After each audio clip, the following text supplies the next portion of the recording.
This chair broken? Short boy sitting on books. Too short.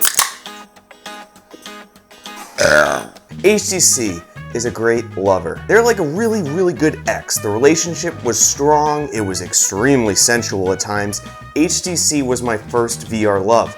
But Alvin, well, you just didn't evolve with the VR consumer times, and now I'm chained to this. Although Lord Gaben has done me mostly right as well. But I'd come back to HTC in a heartbeat, and many are in the same boat after their most recent news. Leaked on Twitter, as is common now from HTC, we had this teaser image, along with a later image confirming HTC is releasing a new headset. Now there are no details, just this. Now that the accessories are out of the way, let's get down to business. Let's get down to business.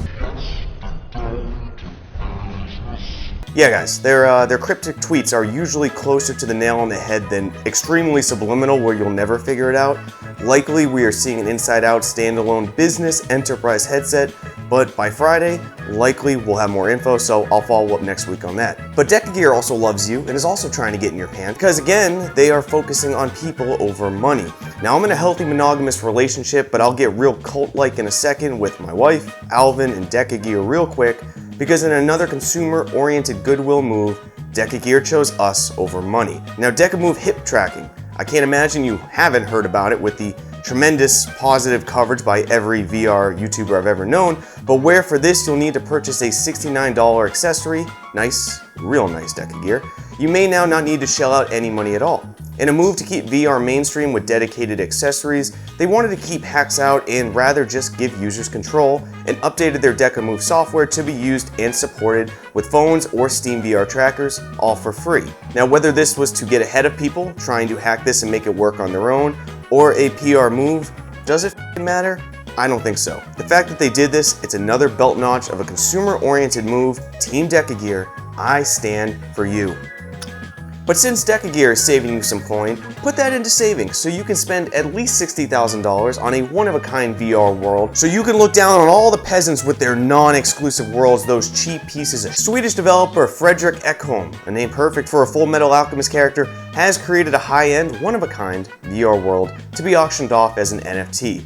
Now what do you get for a starting bid of $60,000 is a cozy, modern studio filled with unique collectibles and stylish furniture, with some one-of-a-kind artwork, a nice TV, and other stuff. I don't know. It looks like a user-created room. Now NFTs, you can't go on any social media without hearing about them, and in all honesty, this is something not going away in the VR world, but it will be very interesting to see what this ends up going for and if it sets any standards. I thought expensive stuff was to flex on others, but if no one knows it exists, can it flex? The future is a good tax write-off, I'll say that. But patent pictures, the ultimate YouTuber low-hanging fruit speculation topics, well, we got another one.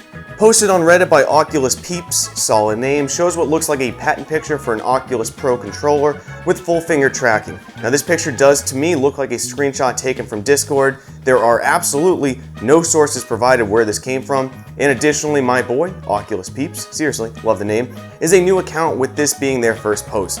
All I see when looking at it is this guy. I don't exactly know why, but that's the story, and I'll let y'all speculate more. I gotta work on my carpal tunnel trying to figure out how to hold that in my hand. But let's end on a couple game quickies, and got a little something for you at the end. Joyway, creators of Stride, are taking a lot of the great things of VR rhythm games, adding a dark and dreary atmosphere to it, and now we've got Against. Now I see a mix-up of Beat Saber, Pistol Whip, Synth Riders, and a lot more all here.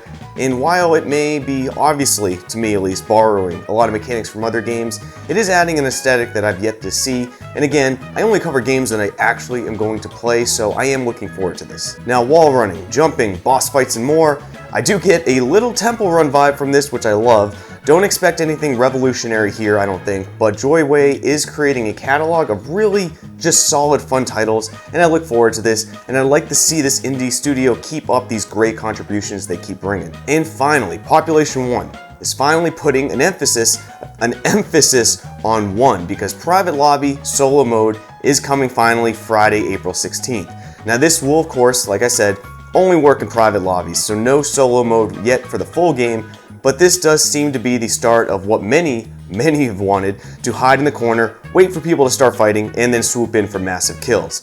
Now, I know many have wanted this. Watching the streams going on currently, they look like a blast, and personally, I will finally go back to Population 1 once solo modes are active. That's the video, guys. It's a super short one, because you only need to say what you need to say, but many of you have been asking for something. Here's the little special bit. I may not have anything more to say for the video, but I do have something to go back to, the olden days. Actually, hold on, let me guess something.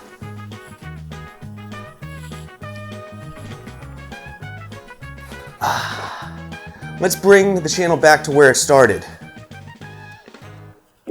See you next time, Space Cowboys.